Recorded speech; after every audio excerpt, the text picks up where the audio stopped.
ദൈവത്തിൻ്റെ അതിപരിശുദ്ധമായ നാമം വാഴ്ത്തപ്പെടുമാറാകട്ടെ.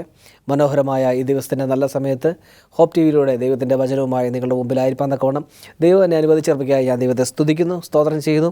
വളരെ മനോഹരമായ ഈ മണിക്കൂറുകൾക്കായിട്ട് ഞാൻ ദൈവത്തെ സ്തുതിക്കുന്നു. എല്ലാവരെയും ഈ പ്രോഗ്രാമിലേക്ക് ഞാൻ സ്വാഗതം ചെയ്യുന്നു. ദൈവം ധാരാളമായി എല്ലാവരെയും അനുഗ്രഹിക്കുമാറാകട്ടെ. നമ്മൾ ചിന്തിച്ചുകൊണ്ടിരിക്കുന്നത് ദൈവത്തിൻ്റെ സ്വഭാവങ്ങൾ എന്നുള്ള ഭാവത്തെക്കുറിച്ചാണ്. ദൈവം നീതിമാനാണ്, വിശുദ്ധനാണ് എന്നുള്ള ഭാഗങ്ങളെക്കുറിച്ച് നമ്മൾ ചിന്തിച്ചു. അടുത്തത് നമ്മൾ ചിന്തിക്കാൻ പോകുന്നത് ദൈവം മാറാത്തവൻ എന്നുള്ള ഭാഗത്തെക്കുറിച്ചാണ് നമ്മൾ ചിന്തിക്കാനായിട്ട് പോകുന്നത്. നമുക്കൊരു നിമിഷം കണ്ണുകളടയ്ക്കാം, പ്രാർത്ഥിക്കാം. മഹാപരിശുദ്ധനും നിത്യനും നീതിമാനുമായിരിക്കുന്ന അടികളുടെ സ്വർഗ്ഗത്തിലെ വാഴ്ത്തപ്പെട്ട നല്ല ദൈവമേ, തിരുനാമത്തിന് നന്ദിയോടെ സ്തുതിക്കുന്നു, സ്തോത്രം ചെയ്യുന്നു. അനുഗ്രഹിക്കപ്പെട്ടതായ ദിവസത്തിൻ്റെ നല്ല സമയത്തിനായി സ്തോത്രം, നൽകി തന്നിരിക്കുന്ന വചനങ്ങൾക്കായി സ്തോത്രം. ദൈവമേ, കേൾവിക്കാരായിരിക്കുന്ന ഓരോ പ്രിയ മക്കളെയും ദൈവം ധാരാളമായി അനുഗ്രഹിക്കുമാറാണമേ. വചനം സംസാരിക്കുന്ന അടിയനെയും അങ്ങ് അനുഗ്രഹിക്കണം, നാവിനെ ശക്തീകരിക്കണം. അടിയനുള്ള ദൈവം കർത്താവെ സംസാരിക്കുമാറാണമേ എന്ന് പ്രാർത്ഥിക്കുന്നു. ചോദിച്ചിലധികം നന്മകളെ കൊണ്ട് നിറയ്ക്കണം. സകലവും പുണ്യസ്തംഭന്റെ നാമത്തിൽ തന്നെ ആമേൻ. ദൈവത്തിന് സ്തോത്രം. ദൈവം മാറാത്തവൻ എന്നുള്ള ഭാഗത്തെക്കുറിച്ച് നമ്മൾ ചിന്തിക്കാനായിട്ട് പോവുകയാണ്. ഇന്ന് ലോകത്തിൻ്റെ ഏത് ഭാഗത്താണെങ്കിലും എവിടെയാണെങ്കിലും എങ്ങനെയാണെങ്കിലും നമ്മൾ ചിന്തിക്കുമ്പോൾ, നമ്മൾ നോക്കുമ്പോൾ കാണാൻ തക്കോണം സാധിക്കുന്നത് എല്ലാ മനുഷ്യരും വാക്കുകൾ മാറുന്നവരാണ്. നമുക്കൊരു വാക്ക് തന്നു, അതിനുശേഷം ആ വാക്ക് മാറുന്നവരാണ് പല മനുഷ്യരും. എന്നാൽ നമ്മുടെ ആത്മീയ ജീവിതത്തിലേക്ക് വരുമ്പോൾ, ദൈവത്തെക്കുറിച്ച് നമ്മൾ ചിന്തിക്കുമ്പോൾ, ദൈവം ഒരിക്കലും വാക്ക് മാറാത്തവനാണ്. ദൈവം ഒരിക്കലും മാറാത്തവനാണ്. കാരണം ദൈവം നൽകി തന്നിരിക്കുന്ന വാഗ്ദത്തങ്ങൾ അത് നിറവേറ്റുക തന്നെ ചെയ്തിരിക്കും. നമ്മളുടെ ഓരോരുത്തരുടെയും ജീവിതത്തിൽ ദൈവം നൽകി തന്നിരിക്കുന്ന വാഗ്ദത്തങ്ങൾ അതുപോലെ തന്നെ ദൈവം നടത്തിയിരിക്കും. അതിൽ യാതൊരു സംശയവും നമുക്ക് വേണ്ട എന്നുള്ളത് ഞാൻ ആദ്യമേ പറഞ്ഞുകൊള്ളട്ടെ. കാരണം ഇന്ന് പല മനുഷ്യരും നമ്മളോട് പല വാക്കുകളും പറഞ്ഞിട്ടുണ്ട്. ഞാൻ അങ്ങനെ ചെയ്തു തരാം, അത് ചെയ്യാം, ഇത് ചെയ്യാം എന്നെല്ലാം നമ്മളോട് പല വാക്കുകളും പല മനുഷ്യരും പറഞ്ഞിട്ടുണ്ട്. എന്നാൽ പലപ്പോഴായിട്ടും ആ വാക്കുകളെല്ലാം മാറിപ്പോകുന്നതും അത് തെറ്റിക്കുന്നതും ആ വാക്കിനനുസരിച്ച് അവർ പ്രവർത്തിക്കാതിരിക്കുന്നതും നമ്മൾ കാണാറുണ്ട്. ചില സന്ദർഭങ്ങളിൽ നമുക്കത് വളരെയധികം വേദന ഉണ്ടാക്കാറുണ്ട്. ചില സമയത്ത് വളരെയധികം ദേഷ്യം നമുക്ക് ഉളവാക്കാറുണ്ട്. ചില സമയത്ത് നമ്മൾ അതിനോട് വളരെ മോശമായിട്ട് തന്നെ ആ ഒരു കാര്യത്തോട് നമ്മൾ പ്രതികരിക്കാറുമുണ്ട്. പക്ഷേ നമ്മുടെ ആത്മീയ ജീവിതത്തിലേക്ക് വരുമ്പോൾ, ദൈവത്തെക്കുറിച്ച് നമ്മൾ ചിന്തിക്കുമ്പോൾ, ദൈവം നൽകി തന്നിരിക്കുന്ന വാഗ്ദത്തങ്ങൾ ഒരിക്കലും ദൈവത്തിൻ്റെ ജനത്തോട് ദൈവം മാറാത്തവനാണ്. ദൈവം വാഗ്ദത്തങ്ങളിൽ വിശ്വസ്തനാണ്. ദൈവം മാറാത്തവനാണ്. യാതൊരുവിധ മാറ്റവും ദൈവത്തിൻ്റെ വാക്കിന് സംഭവിക്കില്ല എന്നുള്ളത് ഞാൻ ഓർമ്മിപ്പിച്ചുകൊള്ളട്ടെ. എന്നെ കേൾക്കുന്ന പ്രിയ ജനമേ, ഒരു വാക്യം വായിക്കാൻ തക്കവണ്ണം ഞാൻ ആഗ്രഹിക്കുകയാണ്. മലാഖിയുടെ പുസ്തകം 3-ാം അധ്യായം അതിൻ്റെ 6-ാമത്തെ വാക്യം. മലാഖി 3:6. അവിടെ ഇപ്രകാരം വായിക്കുന്നു: യഹോവയായ ഞാൻ മാറാത്തവൻ, അതുകൊണ്ട് യാക്കോബിൻ്റെ പുത്രന്മാരെ നിങ്ങൾ മുടിഞ്ഞു പോകാതിരിക്കുന്നു. യഹോവയായ ഞാൻ മാറാത്തവൻ, അതുകൊണ്ട് യാക്കോബിൻ്റെ പുത്രന്മാരെ നിങ്ങൾ മുടിഞ്ഞു പോകാതിരിക്കുന്നു. ഇവിടെ വചനം വളരെ വ്യക്തമായിട്ട് നമ്മളോട് അറിയിക്കുകയാണ്, ഞാൻ വാക്ക് മാറാത്തവനാണ്, അതുകൊണ്ട് തന്നെ നിങ്ങൾ മുടിഞ്ഞു പോകാതെ ഇരിക്കുന്നു എന്ന് വചനം വളരെ വ്യക്തമായിട്ട് പറഞ്ഞു. നമ്മൾ നശിച്ചു പോകാതിരിക്കുന്നത്, നമ്മൾ നഷ്ടപ്പെട്ടു പോകാതിരിക്കുന്നത്, നമ്മൾ മുടിഞ്ഞു പോകാതിരിക്കുന്നത് ദൈവം വാക്ക് മാറാത്തവൻ ആയതുകൊണ്ടാണ്. കാരണം ദൈവം നൽകിയിരിക്കുന്ന വാഗ്ദത്തങ്ങൾ ദൈവം നമ്മളുടെ മേൽ നിറവേറ്റുന്നത് കൊണ്ടാണ് നാം ഇന്നും നശിച്ചു പോകാതെ ഈ നശ്വരമായ ലോകത്ത് ജീവനുള്ളവരുടെ ദേശത്ത് ഇന്നും ശേഷിച്ചിരിക്കുന്നത് എന്ന് വളരെ വ്യക്തമായിട്ട് പറയാൻ തക്കവണ്ണം ഞാൻ ആഗ്രഹിക്കുകയാണ് എന്നെ കേൾക്കുന്ന പ്രിയ ദൈവജനമേ. അതുകൊണ്ട് തന്നെ യഹോവയായ ഞാൻ മാറാത്തവൻ, അതുകൊണ്ട് യാക്കോബിൻ്റെ പുത്രന്മാരെ നിങ്ങൾ മുടിഞ്ഞു പോകാതിരിക്കുന്നു. ഞാനും നിങ്ങളും ആയിരിക്കുന്ന ജനം ഇന്നും മുടിഞ്ഞു പോകാതെ ദൈവസന്നിധിയിൽ സന്തോഷത്തോടും സമാധാനത്തോടും ആയിരിക്കുന്നുണ്ട് എങ്കിൽ തീർച്ചയായിട്ടും ദൈവം തൻ്റെ വാഗ്ദത്തങ്ങൾ നമ്മിൽ നിറവേറ്റുന്നത് കൊണ്ടാണ്. ദൈവം തൻ്റെ വാഗ്ദത്തങ്ങൾ നമ്മോട് ഓർക്കുന്നത് കൊണ്ടാണ്. ദൈവം മാറാത്തവൻ ആയതുകൊണ്ടാണ്. സങ്കീർത്തനക്കാരൻ ഇപ്രകാരം പറയുന്നു. 102-ാം സങ്കീർത്തനം അതിൻ്റെ 26-ഉം 27-ഉം വാക്യങ്ങൾ വായിക്കുമ്പോൾ, 102-ാം സങ്കീർത്തനം അതിൻ്റെ 26-ഉം 27-ഉം വാക്യങ്ങൾ അവിടെ പറയുന്നു: അവ നശിച്ചു പോകും, നീയോ നിലനിൽക്കും. അവയെല്ലാം വസ്ത്രം പോലെ പഴകിപ്പോകും, ഉടുപ്പ് പോലെ നീ അവയെ മാറ്റും, അവ മാറിപ്പോവുകയും ചെയ്യും. അവ നശിക്കും, നീയോ നിലനിൽക്കും. മറ്റെല്ലാം നശിച്ചു പോയാലും ദൈവം അന്നും ഇന്നും എന്നും നിലനിൽക്കും എന്നുള്ളത് വളരെ വ്യക്തമായിട്ട് ദൈവത്തിൻ്റെ വചനം പറയുന്നു. ഉടുപ്പ് പോലെ പലതും മാറിപ്പോയെന്ന് വരാം, പലതും പല രീതിയിലും പല സന്ദർഭങ്ങളിലും പല സാഹചര്യങ്ങളിലും മാറിപ്പോയെന്ന് വരാം. പക്ഷേ എന്നെ കേൾക്കുന്ന പ്രിയ ദൈവജനമേ, ദൈവത്തിൻ്റെ വാക്കുകൾക്കോ ദൈവത്തിൻ്റെ വാഗ്ദത്തങ്ങൾക്കോ യാതൊരുവിധ മാറ്റവും സംഭവിക്കില്ല എന്നുള്ളത് വളരെ വ്യക്തമായിട്ട് ദൈവം തൻ്റെ വചനത്തിലൂടെ ദൈവത്തിൻ്റെ ജനത്തെ അറിയിക്കുന്ന കാര്യമാണ്. ഇനി ഇത്തരം കാര്യങ്ങൾ ഞാൻ നിങ്ങളോട് സംസാരിക്കുമ്പോൾ നിങ്ങൾ ഒരു പക്ഷേയെങ്കിലും ചിന്തിച്ചേക്കാം, ഈ കാര്യങ്ങളെല്ലാം നമ്മളുടെ ജീവിതത്തിൽ നടക്കുമോ? ഈ കാര്യങ്ങളെല്ലാം എപ്പോഴെങ്കിലും എവിടെയെങ്കിലും സംഭവിച്ചിട്ടുണ്ടോ? ഇങ്ങനെയുള്ള വാഗ്ദത്തങ്ങൾ ദൈവം നിറവേറ്റിയതായിട്ട് നമുക്ക് കാണാൻ തക്കവണ്ണം സാധിച്ചിട്ടുണ്ടോ? നമുക്കൊന്ന് വായിക്കാം. 91 സങ്കീർത്തനം അതിൻ്റെ 14 മുതൽ 16 വരെയുള്ള ഭാഗങ്ങൾ. അവിടെ പറയുന്നത് ദൈവത്തിൻ്റെ കുറേ വാഗ്ദത്തങ്ങളെക്കുറിച്ച് പറയുന്നുണ്ട്. ഒരു 6-7 വാഗ്ദത്തങ്ങളെക്കുറിച്ച് വളരെ വ്യക്തമായിട്ട് ദൈവം നമ്മളെ അറിയിക്കുന്നുണ്ട്. 91 സങ്കീർത്തനം അതിൻ്റെ 14 മുതൽ 16 വരെയുള്ള വാക്യങ്ങൾ. അവിടെ പറയുന്നു, അവൻ എന്നോട് പറ്റിയിരിക്കിയാൽ ഞാൻ അവനെ വിടുവിക്കും, അവൻ എൻ്റെ നാമത്തെ അറിയിയാൽ ഞാൻ അവനെ ഉയർത്തും, അവൻ എന്നെ വിളിച്ചപേക്ഷിക്കും, ഞാൻ അവന് ഉത്തരമരുളും, കഷ്ടകാലത്ത് ഞാൻ അവനോട് കൂടിയിരിക്കും, ഞാൻ അവനെ വിടുവിച്ച് മഹത്വപ്പെടുത്തും, ദീർഘായുസ് കൊണ്ട് ഞാൻ അവന് തൃപ്തി വരുത്തും, എൻ്റെ രക്ഷയെ അവന് കാണിച്ചു കൊടുക്കും. സങ്കീർത്തനം 91 അധ്യായം അതിൻ്റെ 14 മുതൽ 16 വരെയുള്ള വാക്യങ്ങളിലാണ് നമ്മളിത് കാണുന്നത്. എല്ലാവർക്കും പ്രിയപ്പെട്ട ഒരു അധ്യായമാണ് 91 സങ്കീർത്തനം. നമുക്ക് എന്തെല്ലാം പ്രയാസങ്ങൾ വന്നാലും പ്രതികൂലങ്ങൾ വന്നാലും ഒരുപക്ഷെ നമ്മൾ വായിക്കാൻ ആഗ്രഹിക്കുന്ന അല്ലെങ്കിൽ ഏറ്റവും കൂടുതൽ വായിക്കാൻ ആഗ്രഹിക്കുന്ന ഒരു വേദഭാഗമാണ് 91 സങ്കീർത്തനം. ഒരുപക്ഷെ ഒരു 98% 99% ആളുകൾക്കും മനഃപ്പാഠമായിട്ടുള്ള ഒരു ഭാഗമാണ് 91 സങ്കീർത്തനം എന്ന് പറയുന്നത്. അതിൻ്റെ 14 മുതൽ 16 വരെയുള്ള ഭാഗങ്ങളിലാണ് ഒരു 6-7 വാഗ്ദത്തങ്ങൾ ദൈവം പറയുന്നത്. ഒന്നാമതായിട്ട് പറയുന്നത്, അവൻ എന്നോട് പറ്റിയിരിക്കിയാൽ ഞാൻ അവനെ വിടുവിക്കും, അവൻ എൻ്റെ നാമത്തെ അറിയിയാൽ ഞാൻ അവനെ ഉയർത്തും, അവൻ എന്നെ വിളിച്ചപേക്ഷിക്കും, ഞാൻ അവന് ഉത്തരമരുളും, കഷ്ടകാലത്ത് ഞാൻ അവനോട് കൂടെ ഇരിക്കും, ഞാൻ അവനെ വിടുവിച്ച് മഹത്വപ്പെടുത്തും, ദീർഘായുസ് കൊണ്ട് ഞാൻ അവന് തൃപ്തി വരുത്തും, എൻ്റെ രക്ഷയെ ഞാൻ അവന് കാണിച്ചു കൊടുക്കും. തീർച്ചയായിട്ടും വളരെ മനോഹരമായിട്ടുള്ള ഒരു വേദഭാഗമാണ് നമ്മൾ വായിച്ചു കേട്ടത്. വളരെ മനോഹരമായിട്ട്, കാരണം ദൈവം നൽകി തന്നിരിക്കുന്ന വാഗ്ദത്തങ്ങൾ അത് വളരെ മനോഹരമായിട്ട് സങ്കീർത്തനങ്ങളിൽ പറഞ്ഞിരിക്കുകയാണ്. ഇനി നമ്മളൊന്ന് ചിന്തിക്കാം, ഈ വാഗ്ദത്തങ്ങൾ എങ്ങനെയാണ് നമ്മളുടെ ജീവിതത്തിൽ നിറവേറുന്നത്? എങ്ങനെയാണ് ദൈവം വാക്ക് മാറാത്തവനാണ് എന്ന് നമുക്ക് അറിയാൻ തക്കവണ്ണം സാധിക്കുന്നത്? നമുക്ക് ദാനിയേലിൻ്റെ പ്രവചനത്തിലേക്ക് കടന്നു വരുമ്പോൾ അവിടെ ദാനിയേലിനെയും സുഹൃത്തുക്കളെയും എല്ലാം ബാബിലോണിലേക്ക് അടിമകളായിട്ട് പിടിച്ചുകൊണ്ടുവരുന്ന ഒരു ഭാഗം നമ്മൾ കാണുന്നുണ്ട്.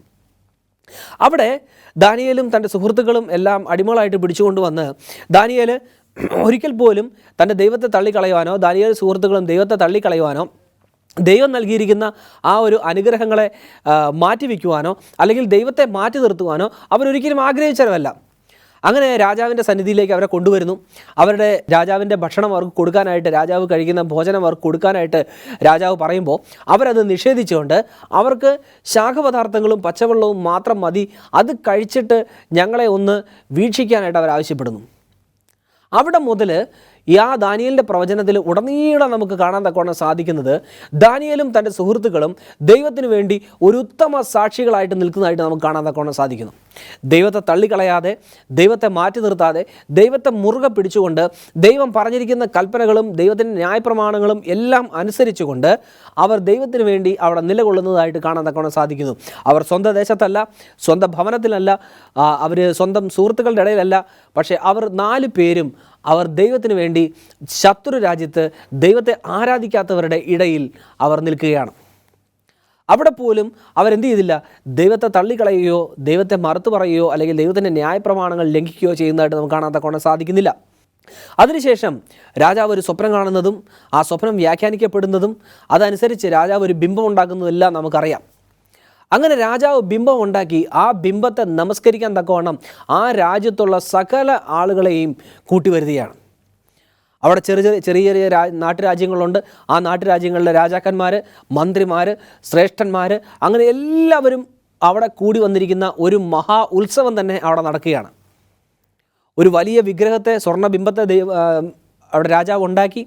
അതിൻ്റെ മുമ്പിൽ രാജാവ് പറയുന്നതനുസരിച്ച് കൊട്ടും കുരവയും കുഴൽമേളവും എല്ലാം കേൾക്കുമ്പോൾ ഈ ബിംബത്തെ വീണ് നമസ്കരിക്കാൻ തക്കവണ്ണം രാജാവ് നിർബന്ധിക്കുന്നു.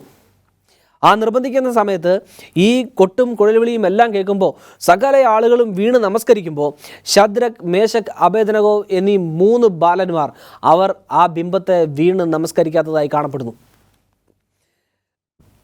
ഈ 3 ബാലന്മാർ ആ ബിംബത്തെ നമസ്കരിക്കാത്തതായിട്ട് കാണപ്പെടുന്നു. അങ്ങനെ രാജാവ് അവരെ വിളിച്ചു വരുത്തുന്നു. അവർക്കൊരു ശാസന കൊടുക്കുന്നു. നിങ്ങൾ എന്തുകൊണ്ട് രാജാവിനെ അനുസരിക്കുന്നില്ല? രാജാവ് പറഞ്ഞ കാര്യങ്ങൾ നിങ്ങൾ എന്തുകൊണ്ട് ചെയ്യുന്നില്ല എന്ന് പറഞ്ഞ് അവർക്കൊരു ശാസന കൊടുക്കുന്നു. ആ ശാസന കേൾക്കുമ്പോൾ അവർ പറയുന്ന ഒരു വാക്യം വളരെ പ്രധാനമാണ്. രാജാവേ, ഞങ്ങളായിരിക്കുന്ന ഈ അവസ്ഥയിൽ നിന്ന് ഞങ്ങളെ വിടുവിക്കാൻ തക്കവണ്ണം ഞങ്ങളുടെ ദൈവത്തിന് സാധിക്കും. ഇനി സാധിച്ചില്ല എങ്കിലും ഞങ്ങൾ എന്തു ചെയ്യില്ല, രാജാവ് നിർത്തിയിരിക്കുന്ന ഈ ബിംബത്തെ നമസ്കരിക്കില്ല. കാരണം ഈ ബിംബത്തെ നമസ്കരിച്ചില്ല എങ്കിൽ എരിയുന്ന തീച്ചൂളയിലേക്ക് എറിയപ്പെടും എന്നുള്ളത് അവർക്കറിയാം. അവിടെ അവർ ഉറച്ച ഒരു തീരുമാനത്തോടു കൂടി പറയുകയാണ്, രാജാവ് നിർത്തിയിരിക്കുന്ന ഈ ബിംബത്തെ ഞങ്ങൾ നമസ്കരിക്കില്ല. കാരണം വിഗ്രഹങ്ങളെ ഉണ്ടാക്കരുത്, അതിനെ നമസ്കരിക്കരുത് എന്നുള്ളത് ദൈവത്തിൻ്റെ കൽപ്പനയാണ്. അതുകൊണ്ട് ആ കൽപ്പനയ്ക്ക് അനുസരിച്ചുകൊണ്ട് ഞങ്ങൾ ഞങ്ങളുടെ ജീവിതത്തെ മുന്നോട്ട് കൊണ്ടുപോകും. അതുകൊണ്ട് രാജാവ് നിർത്തിയിരിക്കുന്ന ബിംബത്തെ ഞങ്ങൾ നമസ്കരിക്കില്ല എന്നൊരു ഉറച്ച തീരുമാനം അവിടെ അവരെടുക്കുന്നതായിട്ട് കാണാൻ തക്കോണം സാധിക്കുന്നു. ആ ഉറച്ച തീരുമാനം എടുത്തതുകൊണ്ട് രാജാവിനെ അവിടെ നിഷേധിച്ചുകൊണ്ട് രാജാവ് ഒരു തീരുമാനമെടുക്കുന്നു, ഇവരെ 3 പേരെയും എരിയുന്ന തീച്ചൂളയിലേക്ക് എറിഞ്ഞു കളയുക. പതിവിലും 7 മടങ്ങ് അധികമായി ആ തീച്ചൂളയുടെ ചൂട് കൂട്ടാനായിട്ട് രാജാവ് ആവശ്യപ്പെടുന്നു. അതിനുശേഷം ഈ 3 ബാലന്മാരെയും എന്ത് ചെയ്യുകയാണ്, എരിയുന്ന തീച്ചൂളയിലേക്ക് എറിയുന്നതായിട്ട് കാണാൻ തക്കോണം സാധിക്കുന്നു. ഈ ബാലന്മാർ എറിയുവാൻ കൊണ്ടുപോയ പടയാളികൾ തീയുടെ ചൂട് കൊണ്ട് അവിടെ കത്തിക്കരിഞ്ഞ് മരിച്ചു വീഴുന്നതായിട്ട് നമുക്ക് കാണാൻ തക്കോണം സാധിക്കുന്നു. പക്ഷേ ഇവരെ എരിയുന്ന തീച്ചൂളയിൽ എറിഞ്ഞപ്പോൾ അവർ കയറ് പൊട്ടി അവർ തീയിലൂടെ സന്തോഷത്തോടു കൂടി ആർത്തുല്ലസിച്ച് നടക്കുന്നതായിട്ട് രാജാവ് കണ്ടു. രാജാവ് വളരെ ഭയപ്പെട്ടു. തീയിലേക്ക് എറിഞ്ഞ ഉടനെ തന്നെ രാജാവ് തൻ്റെ മന്ത്രിയെ വിളിച്ചു ചോദിച്ചു, നമ്മളുടെ 3 പേരെയല്ലയോ തീയിലേക്ക് എറിഞ്ഞത്? അവിടെ തീക്കകത്ത് 4 പേര് കെട്ടഴിഞ്ഞ് നടക്കുന്നത് ഞാൻ കാണുന്നു. നാലാമത്തവൻ ദൈവപുത്രന് സമൻ എന്ന് രാജാവ് സാക്ഷ്യപ്പെടുത്തുന്നു. എത്ര മനോഹരമായിട്ടുള്ള ഒരു വേദഭാഗമാണ്, എത്ര മനോഹരമായിട്ടുള്ളൊരു വേദഭാഗമാണെന്ന് ചിന്തിച്ചു നോക്കുക. ആ നാലാമത്തവൻ്റെ രൂപം ദൈവപുത്രന് സമം എന്ന് പറയപ്പെടുന്നു. അപ്പോൾ തന്നെ തീ കുറയ്ക്കാനായിട്ട് രാജാവ് ആവശ്യപ്പെടുന്നു. ശദ്രക്കിനെയും മേശക്കിനെയും അബേദ്നെഗോവിനെയും തീയിൽ നിന്ന് വെളിയിലേക്ക് വിളിക്കുന്നത് എങ്ങനെയാണ്? അതിൻ്റെ ദൈവത്തിൻ്റെ ദാസന്മാരായ ശദ്രക്കെ, മേശക്കെ, അബേദ്നെഗോവെ, നിങ്ങൾ തീയിൽ നിന്ന് പുറത്തേക്ക് വരിക. അവർ പുറത്തേക്ക് വന്നു. അവരുടെ ചെരുപ്പ് കരിഞ്ഞിട്ടില്ല, അവരുടെ വസ്ത്രങ്ങൾ കരിഞ്ഞിട്ടില്ല, അവരുടെ മുടി കരിഞ്ഞിട്ടില്ല, അവർക്ക് തീയുടെ മണം പോലും ഏറ്റിട്ടില്ല എന്നുള്ളത് വളരെ വ്യക്തമായിട്ട് ദൈവത്തിൻ്റെ വചനം സാക്ഷ്യപ്പെടുത്തുന്നു. അവിടെ രാജാവ് അത്ഭുതപ്പെട്ടു. രാജാവ് പറഞ്ഞു, ഇനി മുതൽ ശദ്രക്കിൻ്റെയും മേശക്കിൻ്റെയും അബേദ്നെഗോവിൻ്റെ ദൈവത്തെ മാത്രമേ ആരാധിക്കാവൂ. നോക്കുക, രാജാവേ, ഞങ്ങളായിരിക്കുന്ന ഈ അവസ്ഥയിൽ നിന്ന് ഞങ്ങളെ വിടുവിക്കാൻ തക്കവണ്ണം ഞങ്ങളുടെ ദൈവത്തിന് സാധിക്കും. ഇനി സാധിച്ചില്ല എങ്കിലും രാജാവ് നിർത്തിയിരിക്കുന്ന ഈ ബിംബത്തെ ഞങ്ങൾ എന്ത് ചെയ്യില്ല, നമസ്കരിക്കില്ല എന്ന ഉറച്ച തീരുമാനം. അതിനുശേഷം അനേകം നാളുകൾക്ക് ശേഷം ദാനിയേലും ഇതേ അവസ്ഥയിലൂടെ കടന്നു പോകുന്നതായിട്ട് നമുക്ക് കാണാൻ തക്കവണ്ണം സാധിക്കുന്നു. ദാനിയേലിനെ അവിടെ രാജാവിനെ മാത്രമേ ആരാധിക്കാവൂ എന്നൊരു നിയമം അവിടുത്തെ മന്ത്രിമാരും അവിടുത്തെ ശാസ്ത്രിമാരും എല്ലാവരും രാജാവിനെ നിർബന്ധിച്ച് അവിടെ ആ ഒരു നിയമം കൊണ്ടുവരുന്നത് നമുക്ക് കാണാൻ സാധിക്കുന്നു. അങ്ങനെ ഒരു നിയമം വന്നതിന് ശേഷവും ദാനിയേൽ തൻ്റെ പതിവ് പോലെ തൻ്റെ മുറിയുടെ കിളിവാതിലുകൾ യെരുശലേമിന് നേരെ തുറന്നു വെച്ചുകൊണ്ട് 3 നേരം പ്രാർത്ഥിച്ചു പോന്നു. തൻ്റെ പതിവ് പോലെ 3 നേരവും പ്രാർത്ഥിച്ചു എന്നാണ് കാണപ്പെടുന്നത്. അങ്ങനെ 3 നേരവും പ്രാർത്ഥിക്കുന്ന ദാനിയേലിനെ രാജാവിൻ്റെ മുമ്പിൽ കുറ്റം ആരോപിച്ച് കൊണ്ടു നിർത്തി. രാജാവിന് ദാനിയേലിനെ നശിപ്പിക്കാൻ യാതൊരുവിധ ആഗ്രഹവുമില്ലായിരുന്നു. ദാനിയേലിനെ ശിക്ഷിക്കാൻ രാജാവിന് ആഗ്രഹമില്ല. പക്ഷേ മറ്റുള്ളവരുടെ നിർബന്ധപ്രകാരം രാജാവ് എന്ത് ചെയ്യാണ്, ദാനിയേലിനെ സിംഹത്തിൻ്റെ കുഴിയിലേക്ക് ഇട്ട് കളയുന്നു. അന്ന് രാത്രി രാജാവിന് ഉറങ്ങാൻ സാധിച്ചില്ല. അന്ന് രാത്രി രാജാവിൻ്റെ മുറിയിൽ മദ്യം കൊണ്ടുവന്നില്ല. അന്ന് രാത്രി രാജാവിൻ്റെ മുറിയിൽ വെപ്പാട്ടികളെ കൊണ്ടുവന്നില്ല. രാജാവ് വളരെയധികം വിഷണ്ണനായി, വളരെയധികം വിഷമത്തോടു കൂടി, വളരെയധികം പ്രയാസത്തോടു കൂടി മുറിയിലൂടെ അങ്ങോട്ടും ഇങ്ങോട്ടും നടക്കുന്നു. വെളുപ്പിന് കോഴി കൂവുന്ന നേരം രാജാവ് ഗുഹയുടെ അടുത്ത് വന്നു. വളരെ വ്യസനത്തോടു കൂടി, വളരെ സങ്കടത്തോടു കൂടി, വളരെ പ്രയാസത്തോടു കൂടി രാജാവ് ഗുഹയിൽ നോക്കി ദാനിയേലിനെ വിളിച്ചു. അത്യുന്നത ദൈവത്തിൻ്റെ ദാസനായ ദാനിയേലേ, നീ ഇടപെടാതെ സേവിച്ചു പോരുന്ന നിൻ്റെ ദൈവം സിംഹങ്ങളുടെ ഗുഹയിൽ നിന്നും നിന്നെ രക്ഷിപ്പാൻ പ്രാപ്തനായോ എന്ന ചോദ്യം രാജാവ് ചോദിക്കുന്നു. വളരെ സൗമ്യനായി, വളരെ സ്നേഹത്തോടെ, വളരെ സന്തോഷത്തോടെ ദാനിയേൽ മറുപടി പറഞ്ഞു, രാജാവ് ദീർഘായുസ്സായിട്ടിരിക്കട്ടെ. സിംഹങ്ങൾ എനിക്ക് കേടുവരുത്താതിരിക്കേണ്ടതിന് ദൈവം തൻ്റെ ദൂതനെ അയച്ച് സിംഹത്തിൻ്റെ വായ അടച്ചു കളഞ്ഞു. രാജാവേ, അവൻ്റെ സന്നിധിയിൽ ഞാൻ കുറ്റം ചെയ്തിട്ടില്ല, അങ്ങയുടെ മുന്നിലും ഞാൻ കുറ്റം ചെയ്തിട്ടില്ല. ദൈവം തൻ്റെ ദൂതനെ അയച്ച് സിംഹത്തിൻ്റെ വായ അടച്ചു കളഞ്ഞു. എത്ര മനോഹരമായിട്ടുള്ള ഒരവസ്ഥയാണത്. ഒരു ഭീകര ജീവിയുടെ മുമ്പിൽ, മനുഷ്യനെ കണ്ടാൽ കടിച്ച് കീറി കൊന്നുകളയുന്ന ഒരു ജീവിയുടെ മുമ്പിൽ ഒരു രാത്രി മുഴുവൻ ദാനിയേൽ ചെലവിട്ടിട്ടും ആ ജീവി ദാനിയേലിനെ ഒന്നും ചെയ്തില്ല എന്ന് പറയുമ്പോൾ ദൈവം തൻ്റെ ദൂതനെ അയച്ച് ആ സിംഹത്തിൻ്റെ വായ അടച്ചു കളഞ്ഞു. എന്നെ കേൾക്കുന്ന പ്രിയ ദൈവജനമേ, ദൈവം തൻ്റെ വാഗ്ദത്തങ്ങളിൽ വാക്ക് മാറാത്തവനാണ്. ദൈവം നൽകി തന്നിരിക്കുന്ന വാഗ്ദത്തങ്ങളിൽ ദൈവം വാക്ക് മാറാത്തവനാണ്. നാം ആരാധിക്കുന്ന ദൈവം അവൻ വാക്ക് മാറാത്തവനാണ്. തിരിച്ച് നമുക്ക് സങ്കീർത്തനങ്ങളിലേക്കൊന്ന് തിരിച്ചു വരാം. 91 സങ്കീർത്തനം അതിൻ്റെ 14 മുതൽ 16 വരെ ഉള്ള വാക്യങ്ങളിലേക്ക് നമുക്ക് തിരിച്ചു വരാം. വായിക്കുന്നു. എങ്ങനെയാണ് വായിക്കുന്നത്? അവൻ എന്നോട് പറ്റിയിരിക്കിയാൽ ഞാൻ അവനെ വിടുവിക്കും. ശദ്രക്കിൻ്റെയും മേശക്കിൻ്റെയും അബേദ്നെഗോവിൻ്റെയും ദാനിയേലിൻ്റെയും ജീവിതത്തിൽ ഈ വാഗ്ദത്തങ്ങൾ നിറവേറ്റപ്പെട്ടു. അവൻ എന്നോട് പറ്റിയിരിക്കിയാൽ ഞാൻ അവനെ വിടുവിക്കും. എരിയുന്ന തീച്ചുളയിൽ നിന്നും സിംഹങ്ങളുടെ ഗുഹയിൽ നിന്നും ദാനിയേലിനെയും ശദ്രക്കിനെയും മേശക്കിനെയും അബേദ്നെഗോവിനെയും ദൈവം വിടുവിച്ചതായിട്ട് കാണപ്പെടുന്നു. അവൻ എൻ്റെ നാമത്തെ അറിയിയാൽ ഞാൻ അവനെ ഉയർത്തും. അവർ ദൈവത്തിൻ്റെ നാമം അറിഞ്ഞതുകൊണ്ട്, ആ ദൈവത്തിൻ്റെ നാമം ഉയർത്തിപ്പിടിച്ചതുകൊണ്ട് ആ ദേശത്ത് അവരെ 4 പേരെയും ദൈവം ഉയർത്തിയെന്ന് നമുക്ക് കാണാൻ സാധിക്കുന്നു.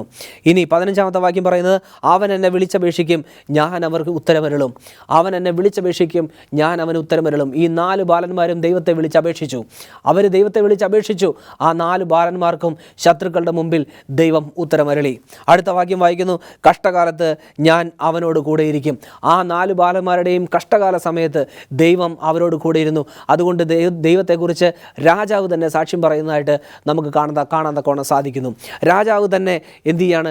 ദൈവത്തെക്കുറിച്ച് സാക്ഷ്യം പറയുകയാണ്. രാജാവ് പറയുന്നു, ആ 4 പേര് കെട്ടഴിഞ്ഞ് ആ തീയിലൂടെ നടക്കുന്നതായിട്ട് ഞാൻ കാണുന്നു. 4-മത്തവൻ ദൈവപുത്രന് സമൻ എന്ന് പറയുന്നതായിട്ട് കാണാൻ സാധിക്കുന്നു. അടുത്ത് വായിക്കുന്നത്, ഞാൻ അവനെ വിടുവിച്ച് മഹത്വപ്പെടുത്തും.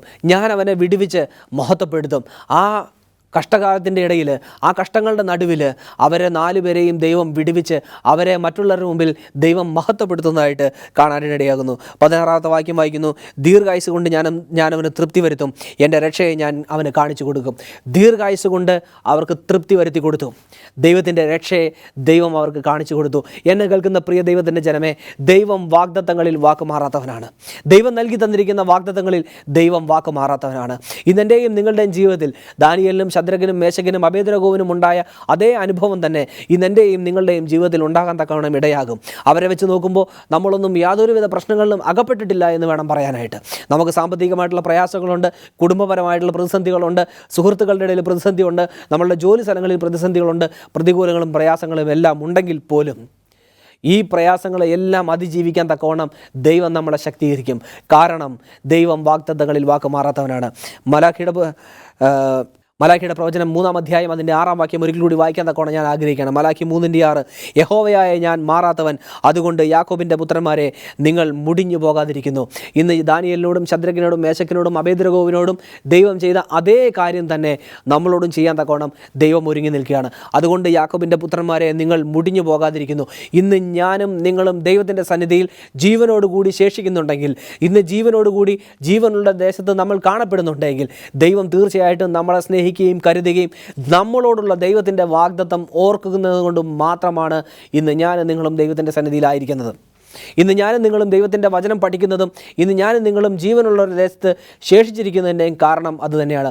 കാരണം ശത്രു അത്ര ശക്തമായി ദൈവത്തിൻ്റെ ജനത്തെ ദൈവത്തിൻ്റെ സന്നിധിയിൽ നിന്ന് വിടുവിച്ച് കളയുന്നതിന് വേണ്ടി, അവനെ തെറ്റിച്ച് കളയുന്നതിന് വേണ്ടി അതിശക്തമായി ദൈവജനത്തിൻ്റെ ഇടയിൽ പ്രവർത്തിച്ചുകൊണ്ടിരിക്കുന്ന കാലത്തിൽ ഇന്ന് ഞാനും നിങ്ങളും സന്തോഷത്തോടും സമാധാനത്തോടും ദൈവനാമം എടുത്ത് ഉപയോഗിക്കുന്നെങ്കിൽ, ദൈവത്തിൻ്റെ വചനം പഠിക്കുന്നുവെങ്കിൽ, എന്നെയും നിങ്ങളെയും ദൈവം അതിയായി സ്നേഹിക്കുന്നുണ്ട്.